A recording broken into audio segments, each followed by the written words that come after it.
एक छोटा सा गांव था। वहां पर एक आदमी पहाड़ पर पत्थर तोड़ने का काम करता था। उसको अपनी जिंदगी से कोई गिला शिकवा नहीं था। पूरा दिन वो काम करता, मेहनत करता, दिन के एंड में जो थोड़ा बहुत पैसा मिलता वो जा करके अपने परिवार के साथ में थोड़ा सा टाइम स्पेंड करता और चैन से सो जाता। तो एक दिन रोज की तरह वो अपना काम खत्म करके अपने घर की तरफ जा रहा था।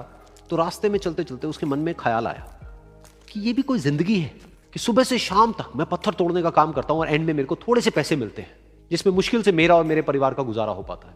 काश कुछ ऐसा हो जाए कि कहीं से मुझे कोई ऐसी शक्ति मिल जाए कि जो भी मैं चाहता हूं वो सच हो जाए। वो अपने घर पर गया, उसने खाना खाया, लेकिन उसका ध्यान खाने की तरफ नहीं था। उसके दिमाग में यही ख्याल चल रहा था। उसके बाद में वो यही सोचते सोचते सो गया। फिर नींद आने के कुछ देर बाद उसको एक सपना आया। सपने में उसने देखा कि रोज की तरह वो अपना काम खत्म करके अपने घर लौट रहा था। रास्ते में उसने एक बहुत ही बड़ा घर देखा और उसके मन में आया कि काश ये घर मेरा होता और मैं इसका मालिक होता। और उसके ये सोचते ही वो उस घर का मालिक बन गया।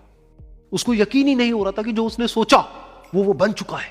लेकिन उसकी खुशी ज्यादा देर नहीं टिक पाई, क्योंकि उसको एकदम से एक शोर सुनाई दिया। उसने अपने घर के बाहर देखा कि एक बहुत बड़ी रैली निकल रही है जिसमें बीचों बीच एक पॉलिटिशियन है जो ऐसे ऐसे हाथ हिला रहा है। और वहां पर जितने भी लोग खड़े थे सब उसके नाम के नारे लगा रहे थे, उसके आगे हाथ जोड़ करके खड़े थे, सब उसको देखने के लिए तड़प रहे थे। तब उसको यह एहसास हुआ कि मैं कितना छोटा हूं उसके आगे। और फिर उसके अंदर से एक ख्याल उठा कि काश मैं ये पॉलिटिशियन होता और मेरे पास भी इतनी ही पावर होती जितनी कि इसके पास में है। बस उसका इतना सा सोचने की देर थी, वो पॉलिटिशियन बन गया। उसकी खुशी का ठिकाना नहीं था, क्योंकि उसके आसपास में हजारों लोगों की भीड़ थी और सब उसको देखने के लिए तरस रहे थे, तड़प रहे थे।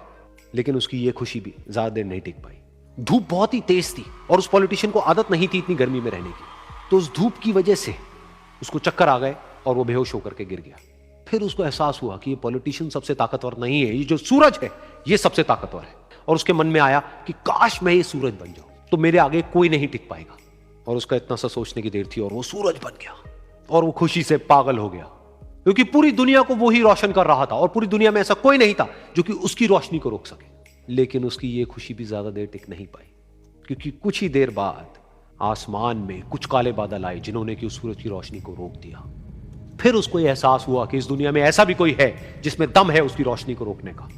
और उसके मन में एक ख्याल उठा कि काश मैं वो बादल बन जाऊं। और वो बादल बन गया और आसमान में उड़ने लगा। उसको ऐसा लगा कि मैं आसमान में उड़ रहा हूं और अब मैं जहां चाहे वहां जा सकता हूं। लेकिन कुछ देर बाद वहां पर एक बहुत तेज हवा का झोंका आया जो कि उन बादलों को उड़ा करके ले गया। और फिर उसे ये समझ आया कि ये जो बादल हैं वो सूरज की रोशनी को तो रोक सकते हैं लेकिन हवा को नहीं रोक सकते। ये हवा उनको बहा करके ले जाती है। फिर उसके मन में आया कि काश मैं ये हवा बन जाऊं। और वो हवा बन गया। हवा बनने के बाद में उसको अपने अंदर एक अलग ही ऊर्जा का अनुभव हुआ। वो चाहे तो आराम से बहता और चाहे तो आंधी बन करके, तूफान बन करके, जिसको भी चाहे उड़ा करके ले जाता। उसको ये विश्वास होने ही लगा था कि इस दुनिया में सबसे ज्यादा शक्तिशाली मैं हूं। लेकिन तभी उसके सामने आया एक पहाड़। उसने अपनी पूरी ताकत लगा दी लेकिन उस पहाड़ को वो इतना सा भी नहीं हिला पाया। तब उसको यह एहसास हुआ कि इस दुनिया में कोई है जो हवा से भी ज्यादा शक्तिशाली है, जिसमें दम है उस हवा को रोकने का। फिर उसके मन में आया कि काश मैं ये पहाड़ होता। और वो पहाड़ बन गया। लेकिन हर बार की तरह इस बार भी उसकी खुशी ज्यादा देर तक नहीं टिक पाई। उसको एक जानी पहचानी सी आवाज सुनाई दी और साथ ही साथ उसको दर्द होने लगा, जैसे कि कोई है जो उसको तोड़ रहा है, उसको मार रहा है। तो दर्द से वो चीखने लगा और उसके मन में आया कि काश मैं वो बन जाऊं क्योंकि इस पहाड़ को तोड़ने का दम रखता है। लेकिन इस बार उसकी ये ख्वाहिश पूरी नहीं हुई। वो रोने लगा, चीखने लगा, चिल्लाने लगा। उसने अपनी पूरी जान लगा दी लेकिन इस बार वो नहीं बन पाया। उसका दर्द बढ़ता ही चला जा रहा था और दर्द की वजह से एकदम से उसकी नींद खुली और सामने शीशा था। उसने शीशे में देखा और उसको समझ आया कि सपने में मैं वो क्यों नहीं बन पा रहा था जो मैं बनना चाहता था, क्योंकि असलियत में मैं वो ही हूं।